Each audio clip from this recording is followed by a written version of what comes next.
আসসালামু আলাইকুম। মার্কিন যুক্তরাষ্ট্র এবং ইরানের মধ্যে যে যুদ্ধ চলছে, সেই যুদ্ধ বিরতিও চলছে। আবার এই যুদ্ধ বিরতির মধ্যেই হামলা, পাল্টা হামলাও চলছে।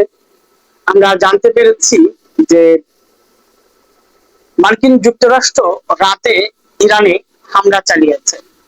যদিও ইরান সেই হামলা প্রতিহত করতে সক্ষম হয়েছে বা প্রতিরোধ করতে পেরেছে, কিন্তু বারবার এই যে আলোচনার মধ্যেই আবার হামলা, পাল্টা হামলা চলছে।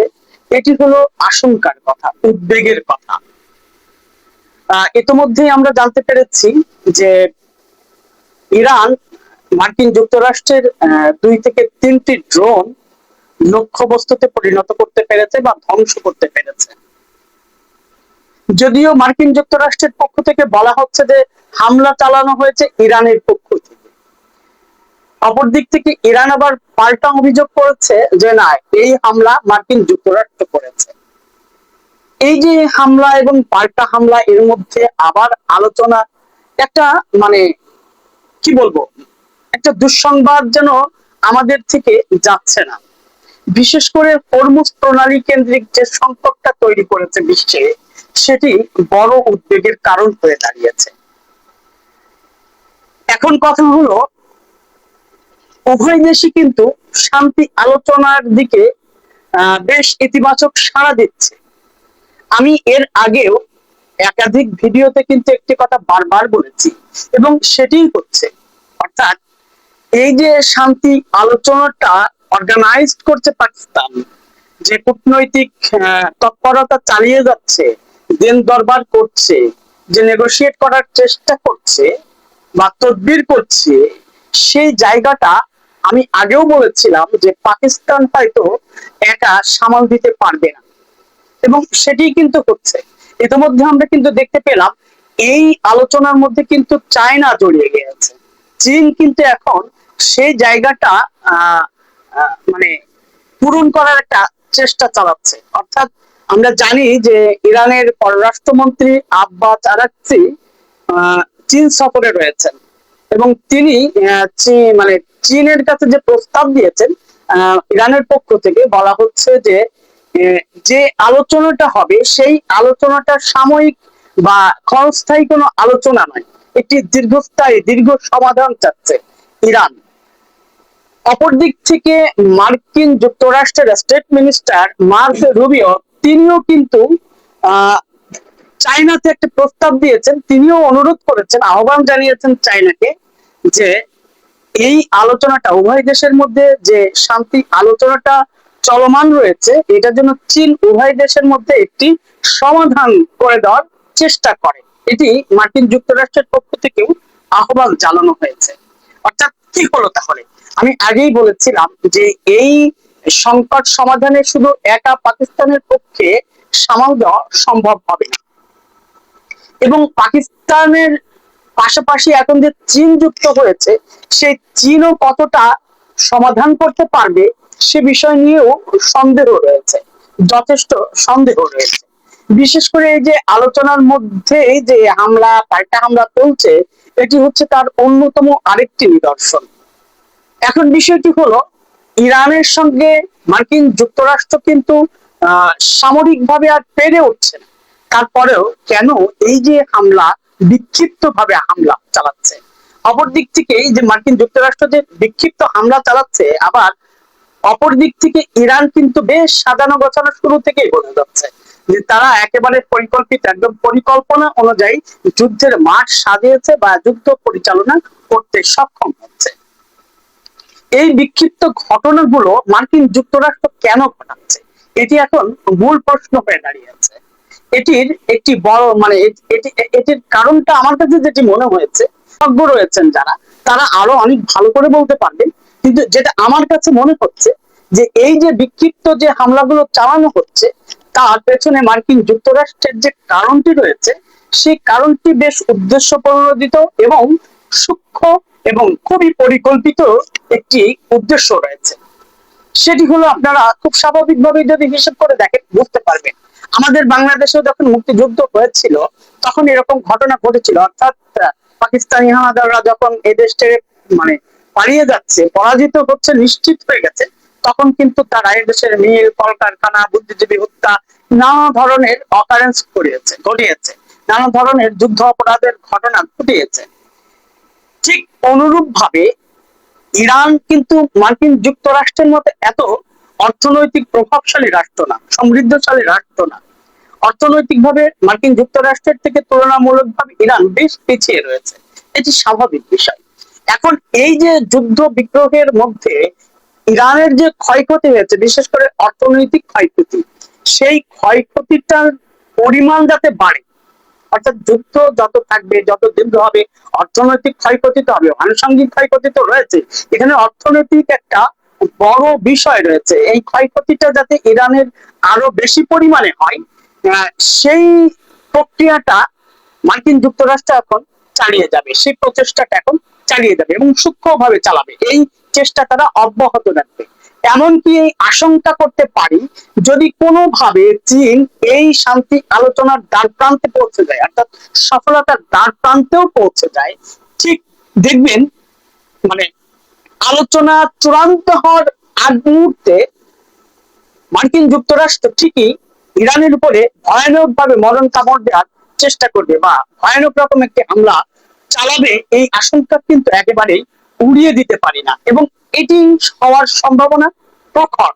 এবং এই হামলার উদ্দেশ্য হচ্ছে ইরানকে অর্থনৈতিক ভাবে আরো বেশি ক্ষয়ক্ষতি বাড়িয়ে দেওয়া।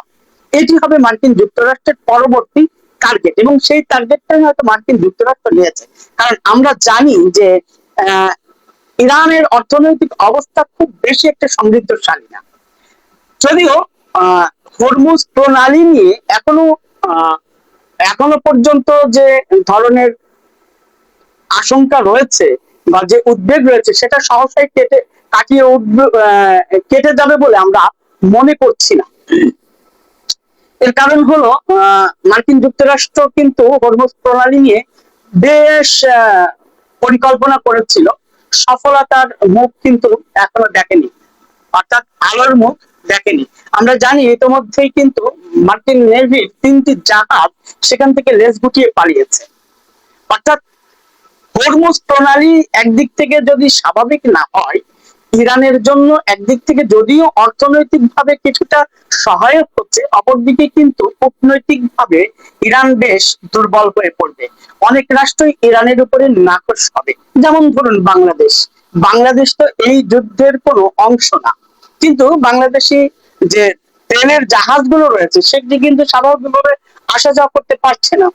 এই বিষয়টা যদি ইরান মাথায় না রাখে বা এই বিষয়গুলো যদি ইরান গুরুত্ব না দেয়, তাহলে ইরান কিন্তু কূটনৈতিক ভাবে বেশ দুর্বল হয়ে পড়তে পারে। পাশাপাশি মার্কিন যুক্তরাষ্ট্রের হামলার ফলে ইরানের যে অর্থনৈতিক ক্ষয়ক্ষতি হবে, সেটা কিন্তু পুষিয়ে ওঠা খুব সহসাই খুব দুরূহ একটা বিষয় হয়ে যাবে। মার্কিন যুক্তরাষ্ট্র হয়তো বা চাইছে সেই জায়গাটা আঘাত করতে, অর্থাৎ ইরানকে আরো বেশি অর্থনৈতিক ভাবে ক্ষয়ক্ষতির মুখে ফেলে দেওয়ার চেষ্টা মার্কিন যুক্তরাষ্ট্র করছে এবং করে যাবে। এবং মার্কিন যুক্তরাষ্ট্র যদি কোনো আলোচনার মধ্য দিয়ে এটার একটি স্থায়ী সমাধানও হয়, তাও প্রক্সি যুদ্ধ মার্কিন যুক্তরাষ্ট্র চালিয়ে যাবে বলে আশঙ্কা করা যেতে পারে। এই আশঙ্কাটা একেবারেই আমরা উড়িয়ে দিতে পারি না মনে হয়। কেননা মার্কিন যুক্তরাষ্ট্র এখানে যুদ্ধ বিরতি চাইছে, মানে তাদের আধিপত্যই তো থাকবে না। এই যুদ্ধ বিরতির মানে কি মার্কিন যুক্তরাষ্ট্রের আধিপত্যকে আদৌ থাকবে? যে ছাড়টা দিতে হবে মার্কিন যুক্তরাষ্ট্রের, ইরানের যে শর্তগুলো রয়েছে, সেই শর্ত পূরণ করতে গেলে মার্কিন যুক্তরাষ্ট্রের আধিপত্য বাদ টিকে থাকবে আদৌ? কোনোভাবে সম্ভব কি এটি? আমরা কি এটি মানে এটি কি বিশ্ব বুঝতে পারছে না, বুঝতে পারবে না? মার্কিন যুক্তরাষ্ট্র কি এটি বুঝতে পারছে না? পারছে তো। সুতরাং এই যে আধিপত্যবাদের যে জায়গাটি, এই জায়গাতে মার্কিন যুক্তরাষ্ট্র কতটা ছাড় দিবে? মানে ইরানের শর্ত মানার কোনো বিকল্প নেই, আবার ইরানের শর্ত মানতে গেলে তার ডিক্টেটরশিপ থাকছে না। যদিও সেটি অনেক দুর্বল হয়ে গিয়েছে, ইতিমধ্যেই তো তাদের অনেক দুর্বলতা প্রকাশিত হয়েছে, তাদের সামরিক সক্ষমতার যে কতটা দৌরাত্ম্য সেটি আমরা কম বেশি বুঝতে পারছি, অনুমান করতে পারছি। বিশেষ করে মার্কিন যুক্তরাষ্ট্রের যে ক্ষয়ক্ষতি হয়েছে সেটি এতদিন তো সামনে আসেনি। সিএনএন যে ছবিগুলো প্রকাশ করেছে, মানে সিএনএন এর মানে তারা যে এই যে প্রতিবেদনগুলো প্রকাশিত করছে এবং ছবিগুলো প্রকাশ করছে, সেই ছবিগুলোর মধ্য দিয়ে তো আমরা বুঝতে পারছি যে মার্কিন যুক্তরাষ্ট্রের কি পরিমাণ ক্ষয়ক্ষতি হয়েছে।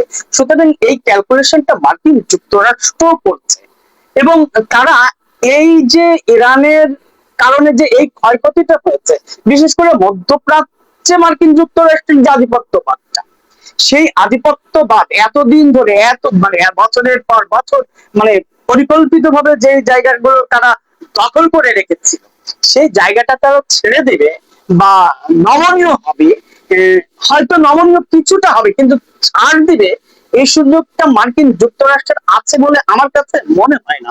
কেননা মার্কিন যুক্তরাষ্ট্র আবার যুদ্ধ পরিচালনা করবে সে সক্ষমতাও ইরানের সঙ্গে যে পেরে উঠছে না, সেটাও মার্কিন যুক্তরাষ্ট্র বুঝতে পারছে যে ইরানকে নিয়ে যে ধারণা তারা করেছিল, ধারণার থেকে বা কল্পনার থেকেও অনেক বেশি শক্তিশালী ইরান। তাদের সামরিক শক্তি, মানে তারা যে একটানা 40 দিন এভাবে যুদ্ধ করলো, মানে প্রতিরোধ ব্যবস্থা গড়ে তুললো, সেই ব্যবস্থাপনার ক্ষেত্রে মানে মার্কিন যুক্তরাষ্ট্রের চোখ কপালে উঠে যাওয়ার কথা, গেছেও তাই। সুতরাং এই জায়গায় বড় হিসাবটা হলো এখন এই যে মার্কিন যুক্তরাষ্ট্র একদিক থেকে যদি এই শান্তি আলোচনায় মত দেয়, তাহলে ইরানের শর্তগুলো মানতে হচ্ছে। আর ইরানের শর্ত মানতে গেলে মার্কিন আধিপত্যবাদের জায়গাটা কতটা দুর্বল হবে, নমনীয় হবে, নাকে খত দিতে হবে, সেটা সবাই বুঝতে পারছে। অপরদিকে মার্কিন যুক্তরাষ্ট্র চাইবে, যেহেতু ইরানকে সামরিকভাবে মানে দুর্বল করা যাচ্ছে না, তাহলে তাদেরকে অর্থনৈতিক ভাবে দুর্বল করার প্রয়াসটা কিন্তু মার্কিন যুক্তরাষ্ট্র চালিয়ে যাবে এবং সেটা ভিন্ন ভিন্ন কৌশল অবলম্বন করবে। শুধু তাই নয়, এবং প্রক্সি যুদ্ধের আওতায় হয়তো ইরানকে নিয়ে আসার আশঙ্কা আছে। যেমন আমরা জানি যে আমি এর আগের একটা ভিডিওতে বলেছিলাম তুরস্ক আক্রান্ত হওয়ার আশঙ্কা আছে। আমি দেখলাম যে এর পরবর্তী সময়ে অনেকেই এই বিষয়টাকে বেশ গুরুত্ব দিয়েছেন। এই যে মানে কুর্দিদেরকে নিয়ে একটি কথা বলেছিলাম, মানে এই যে কুর্দিদেরকে হয়তো বা লাগিয়ে দেবে বা হতে পারে যে যেমন ইরান তাদের কিছু প্রক্সি যোদ্ধা মিডল ইস্টে মানে প্রতিষ্ঠা করেছে, আইএসআই, তারপরে হচ্ছে কি হুতি, মানে এই যে এরকম যে প্রক্সি যোদ্ধা বা প্রক্সি নেটওয়ার্ক ইরান গঠন করেছে, মার্কিন যুক্তরাষ্ট্র এই পলিসিতেও কিন্তু যেতে পারে, সম্ভব। সুতরাং মার্কিন যুক্তরাষ্ট্র ইরানের সাথে যত সমঝোতাই হোক না কেন, যা আলোচনাই হোক না কেন, তারা এই জায়গাটা মানে পরিকল্পিত ভাবে মেকানিজম করবে, ছাড় দিবে বলে আমার কাছে মনে হয় না। তারপরেও যে কথাটি আমি বলেছিলাম এর আগে একাধিক ভিডিওতে, যে পাকিস্তান এই যে শান্তি প্রক্রিয়ার যে আলোচনাটা, এই আলোচনায় একা সামাল দিতে পারবে না। সুতরাং এখানে চীন, তারপরে রাশিয়া, তুরস্কের মতো রাষ্ট্রের কন্ট্রিবিউশন দরকার হবে।